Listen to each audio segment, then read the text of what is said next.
Hi guys, for today's lesson we're going to be dealing with equations with brackets in them.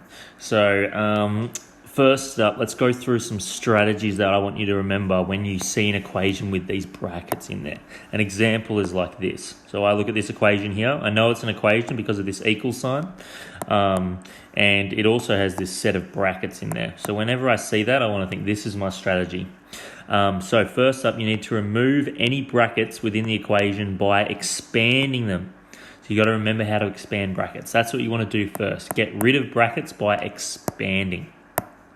Once brackets are expanded, look to combine any like terms. So really important that you're looking out for what like terms can simplify together.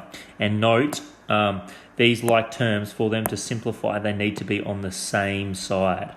And once you've done this, you'll hopefully see a nice, easy equation that you've seen in the past. Okay, so let's give this question a try. Solve the following. Remember, guys, solve means to get x by itself. And x is definitely not by itself here.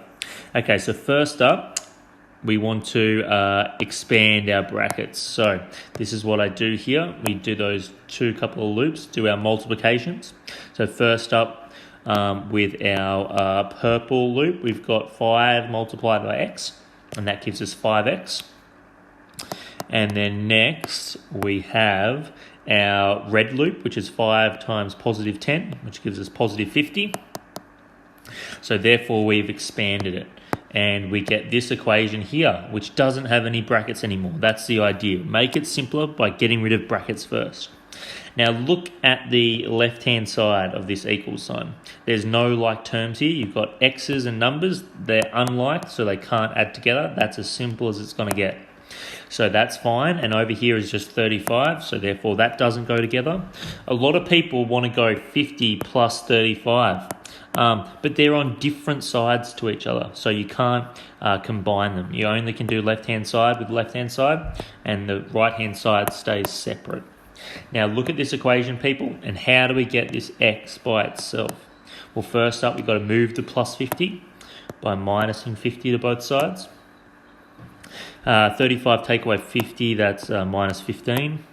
And the plus 50 and the minus 50, they cancel out, leaving us just with our 5x, which comes straight down. Okay, now we've got to get rid of the 5, so we divide by 5 both sides. And we get that x is equal to minus 3. Done. X is by itself. Okay, moving on. Let's try a little bit harder of a question. Here, we've got an equation and we've got brackets. So first up, I think, let's expand the brackets. We've got our minus 3 times our 2x, which gives us minus 6x. Then we have our minus 3 times our minus 4, our red loop, which gives us positive 12. Negative times negative gives us positive. Okay, and then our minus 6 is not in our bracket. It's after the bracket, so it just comes straight down. Same with the equals, same with the 18. So now we look at this new line that we've got here. So I look at this and I see my plus 12 and my minus 6 on the left-hand side of this equal sign. So they're like terms, they can combine. And so plus 12 and minus 6, they combine to give positive 6, because 12 take away 6 is 6. The minus 6x comes down, and the equals and the 18 come down. And now we've finally got a nice, simple equation that we've done in the past. So we get x by itself. So we take away the 6 first from both sides. That leaves us with minus 6x comes down. And the 18 minus 6 equals 12. And now we want to get rid of this minus 6. So we divide both sides by minus 6. And 12 divided by minus 6 is equal to minus 2. So x is equal to minus 2. Done. Not too bad. And we've got one more question. So here we've got a couple of brackets in our equation. So again, we want to expand both of them separately. So first up, let's do the first bracket. So we've got 5 times x, which gives us 5x. And then we've got our 5 times our positive 4, which gives us positive 20. Over here, same sort of thing. We've got 2 times x, which is 2x. And then we have our 2 times our negative 1, which gives us our negative 2. Okay, so now we're dealing with this equation here. Notice our equals comes down in the middle. I look at this equation and I see that we've got 5x here and 2x here. We've got x's on both sides.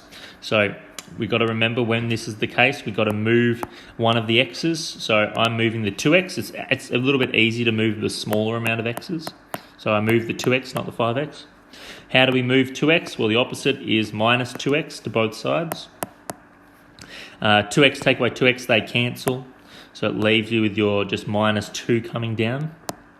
The plus 20 comes down, but 5x take away 2x, that leaves you with 3x. So then we get this sort of equation, and this is a nice, easy one to solve it as normal. So minus the 20 from both sides, that gets us minus 22. They cancel. 3x is left here. We divide by this 3, both sides. Now, minus 22 divided by 3.